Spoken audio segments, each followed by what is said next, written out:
મહારાજની જય। ચાલો મિત્રો, આજે છે ભીમી 11 એટલે એના માટે આપણે ભીમી 11 ની વાર્તા કરશું। એક વર્ષની 24/11 માં જે ખૂબ જ પુણ્યકારક અને શ્રેષ્ઠ એકાદશી હોય તો તે છે નિર્જળા એકાદશી। જેઠ સુદ 11 આ એકાદશી માતા કુંતાજી પોતાના 5 પુત્રોને નિર્જળા એટલે કે જળ પણ નહીં પીવાનું તેવી કરાવતા હતા, પરંતુ ભીમસેને આ એકાદશી કરી શકતા નથી। પરંતુ એ કેન પ્રકારે માતા કુંતા ભીમ પાસે આ એકાદશી આવતી હોવાથી ભીમસેનને કહ્યું, જાઓ આજે એકાદશી છે, યમુનાજીના સ્નાન કરી આવો।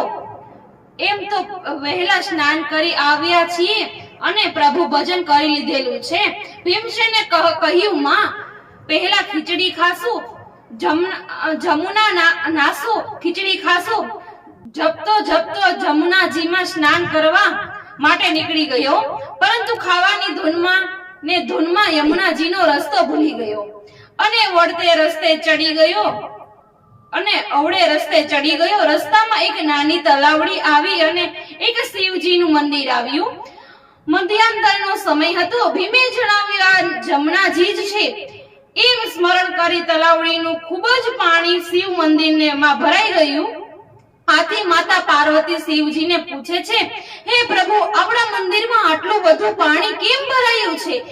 ત્યારે શિવજીએ કહ્યું, દેવી, મારો એક ભક્ત તલાવડીમાં નાહવા પડ્યો છે, તેથી આ પાણી આપણા મંદિરમાં આવ્યું છે।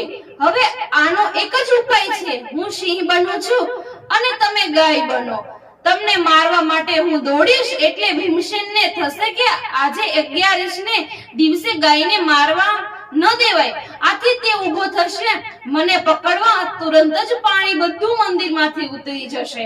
આમ કહી શ્રી રૂપી શિવ પાર્વતી રૂપી ગાયને મારવા દોડ્યા। તેથી ભીમસેને ઉઠીને સિંહને પકડી લીધો, પરંતુ સિંહના નખથી ભીમનું ડાબું પડખું આખું ચીરાઈ ગયું।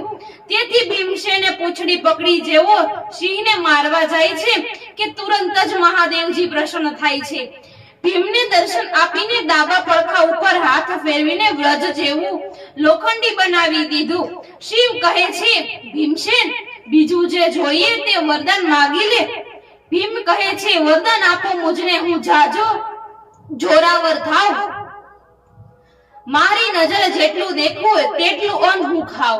મહાદેવજીએ કહ્યું, તથાસ્તુ, બીજું વરદાન માગ। ભીમે બીજું વરદાન માગ્યું, કાચું ખાવ, રોગ જરા ન થાય, મહાવર્તીનો શુકનો મામો ઝાડે ફરવા જાય। મહાદેવજી બોલ્યા, અલિયક, ભોજન તું કરીશ અને દિશાઓએ જવા મામા જાય? ભીમ કહ્યું, મારો શકુની મામો અનેક લાયક છે, એને જ લાયક છે। આમ શિવજી દર્શન કરી વરદાન મેળવી ભીમસેને ઘરે આવે છે। માતા કુંતાજીને બધી વાત કરે છે। માતા કહે છે, શિવે આજે મને એકાદશી કરવાની કહી છે। આમ ભીમસેને જ્યારથી આ એકાદશી કરી છે ત્યારથી તેને ભીમી 11 કહેવામાં આવે છે। તત્કાલિક રીતે તે નિર્જળા એકાદશી પણ કહેવાય છે। બોલો એકાદશી માતની જય। જો અમારો વિડીયો તમને પસંદ આવ્યો હોય તો લાઈક શેર સબસ્ક્રાઇબ કરવાનું ના ભૂલતા।